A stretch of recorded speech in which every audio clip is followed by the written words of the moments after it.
to refrain from talking as much as possible. They are not mic'd, so it might be a little bit hard to hear.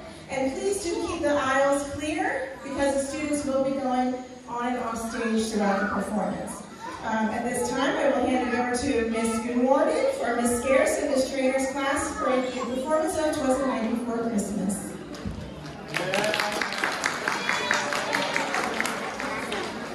Hi everyone, how are you guys doing? Alright, so yes, we are going to be performing 'Twas the Night Before Christmas. I'm Mrs. Gunwarden. I have the pleasure of teaching your students. I am currently teaching Ms. Trainer's class and Ms. Scarce's class, and their students have just been a joy. They are so resilient, they are so hardworking, and the two of them will be performing together, so they've really been working on inter-class teamwork, which I've been really excited to see. Some of you may know that this was not our original plan for our performance. We only had about 2 weeks to put this together, and I tell you that not as an excuse, because nothing up here needs excluding. They are doing such a good job. They have put this together in such a short amount of time. They have been so focused. They've really been my little professionals, and I'm really, really proud of them. So, without any further ado, 'twas the night before Christmas.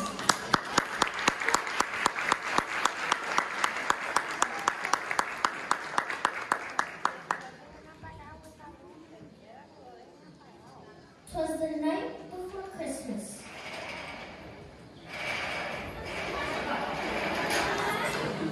When all through the house, not a creature was stirring, not even a mouse.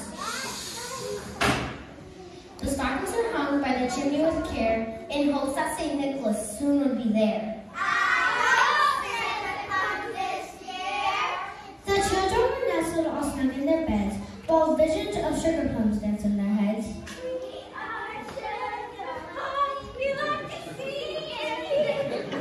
And Mama and I with my cap had just settled down for a long winter's nap. When out on the lawn of rose-scented clatter, when out on the lawn of rose-scented clatter, I sprang from my bed to see what was the matter.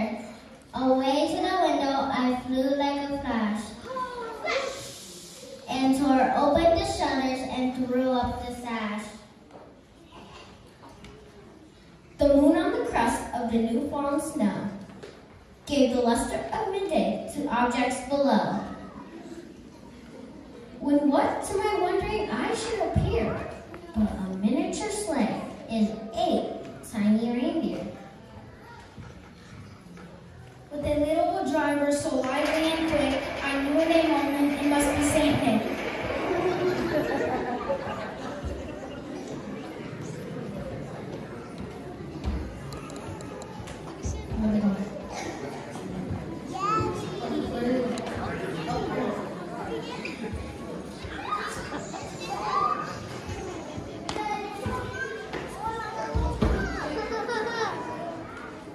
Oh, please.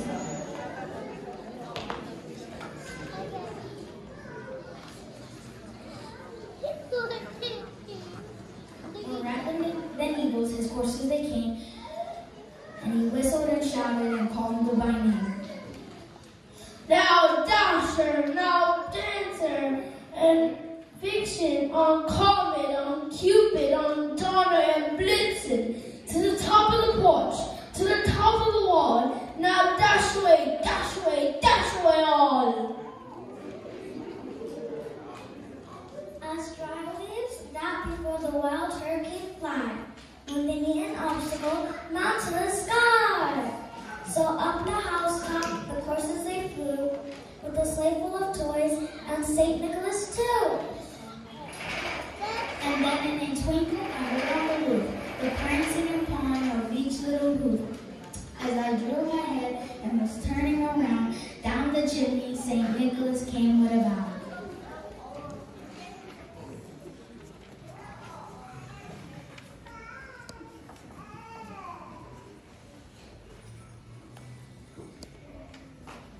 He was dressed all in fur from his head to his foot, and his clothes were all tarnished with ashes and soot.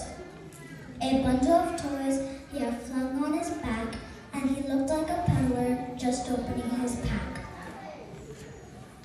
His eyes! Eyes twinkle! His dimples! How merry! His cheeks! Bright like roses! His nose! Like a cherry! His jewel little mouth was done up like a bow, and the beard of his chin was white as snow.